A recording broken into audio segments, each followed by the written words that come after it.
Sa isang maliit na barangay, nalalapit na ang halalan. Lahat ay abala at masigasig sa pagpili ng mga susunod na lider ng bayan. At dumating na ang araw ng halalan. Maraming tao ang pumipila sa kanilang presinto. Maraming bata, matanda at estudyante ang nandoon upang bumoto. Bigas nga po pala, number 7 sa balota. Kapag ako yung binoto nyo, pinapangako ko sa inyo. Hindi lang po kayo magkakaroon ng grocery. Pinapangako ko rin na lahat ng pondo na makukuha natin sa ating gobyerno ay magagamit sa plataforma ko upang tulungan tayong lahat. Kaya ano pang hinihintay nyo? Ako nga po pala ulit si Bigas, number 7 sa balota. Pakiboto! Gaya ng karamihan, ang mga tao ay nahihikayat sa matamis na pangako ng kandidato. Ang kanyang mga kabarangay ay nabibilog ang ulo sa mga pangako at kasikatan ng mga tumatakbo.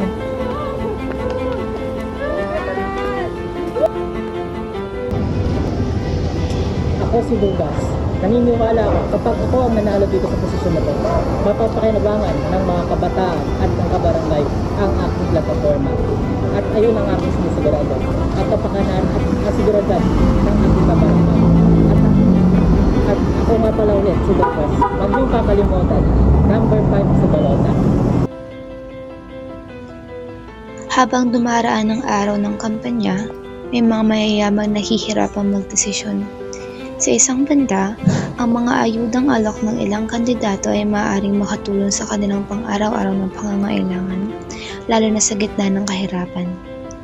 Ngunit sa kabilang banda, alam nilang ang bawat perang iaabot ay may kapalit, isang boto, isang pangakong tatalikuran ang tunay na boses ng bayan.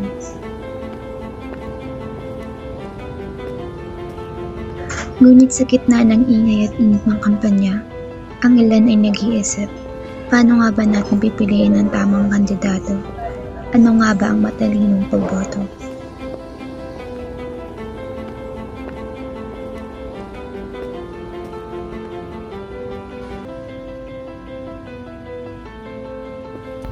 Isa sa mga paraan upang kilalanin ang kandidato na iboboto ay pumunta sa website ng COMELEC o Commission on Election at alamin ang impormasyon ukol sa ibobotong kandidato. Kung ano ba ang mga plataforma at ang mga naitulong na nagawa na niya. Pangalawa, tingnan ang social media ng mga tumatakbo kung ano ang mga aktibidad na nagawa na nila. Halimbawa na lang ng pagbibigay ng mga kagamitan sa pag-aaral. Ano nga ba ang tamang pagboto? Unang-una, kailangan natin kilalanin ng leader na iboboto natin. Kapag kilala natin ang ating iboboto at alam natin kung anong intentions nila sa community natin o yung mga plataforma nila, alam natin na tama ang binoboto natin. At may iwasan natin yung maling desisyon. Yung pagkilala sa mga taong iboboto natin ay ayun yung para maiwasan sa mga taong maling iboboto natin na wala namang ginawa kundi mang korap. Bumoto ng may kaalaman. Huwag bumoto ng basta-basta. Tiyaking alam mo kung sino ang iyong iboboto at kung bakit. Sapagkat ang boto mo magdidikta kung sino ang mamumuno sa ating bansa. Kaya tayo'y maging matalino at kilalanin sila ng maigi upang magkaroon ng pag-angat ng kalidad sa edukasyon, sa kalusugan at ekonomiya.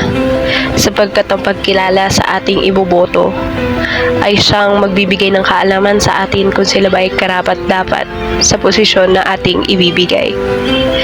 Kaya huwag tayong papadala sa kanilang mga salita. Sa halip, tignan natin ang kanilang plataforma at tukuyin kung sino nga ba ang tunay na may malasakit at kakayahang maglingkod sa ating bansa.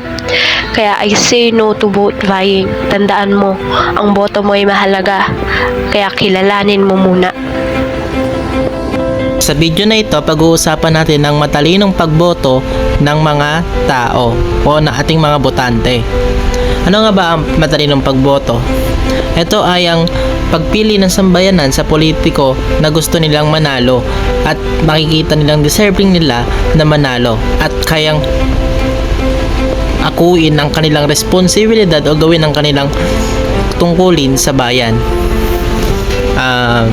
Alam nyo ba, matalinong pagboto rin ang pagbabantay ng boto. Bakit? Sige, ito ang mga step na aking pinupunto. Ang una is dapat lagi natin or tayo mga botante, chinecheck natin ang ating mga voters ID or verification code na ang ating mga voters ID is verified at aktibo pa para upang makaboto tayo sa botohan, sa araw ng botohan. At pangalawa, dapat alam natin kung saan tayo boboto. Like, alam natin yung lugar na pagbobotohan natin. Like, alam natin yung presinto or istasyon na naka-assign sa atin kung saan tayo boboto. Pangatlo, dapat hindi tayo nagpabadali sa mga flying voters at buying voters. Kasi ang boto natin is nakasalalay sa atin at ang bansa ay kinabukasan ng bansa ay nasa atin yon, sa boto natin yon. Kaya wag tayong magpapadali about sa mga manduruga na politiko.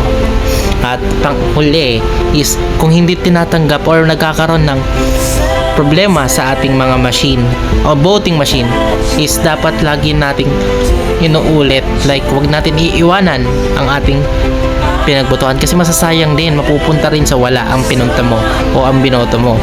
Kaya if magkaroon man ng aberya or problema, laging tanungin ang opisyal or nagbabantay sa presinto nyo na ganito ang machine nasira or may problema sa machine niyo upang maayos sila at makaboto ka ng maayos. Maraming pera. At sa panahon ng eleksyon, madalas itong ginagamit para bumili ng boto. Pero alam mo ba, ang boto mo hindi dapat ipagbili? Ang boto mo, iyan ang boses mo.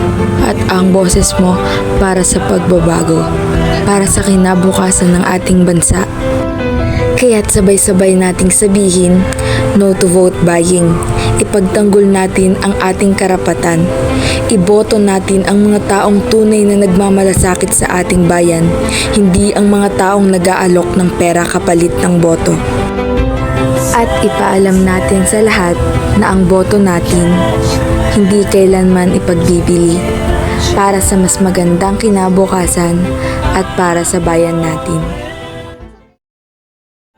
Ang halalan ay hindi lamang patungkol sa pagboboto, kundi sa pamimili ng leader na magdadala sa bayan ng pag-asa, pagbabago at kaunlaran. At sa bawat boto, may bigat ng responsibilidad na kailangang isa-isip. Dahil ang tunay na makapangyarihan sa bawat halalan ay ang mga taong bumubuo ng bayan, ang mga botante may pag-iisip, pag-asa at pagmamahal sa kinabukasan.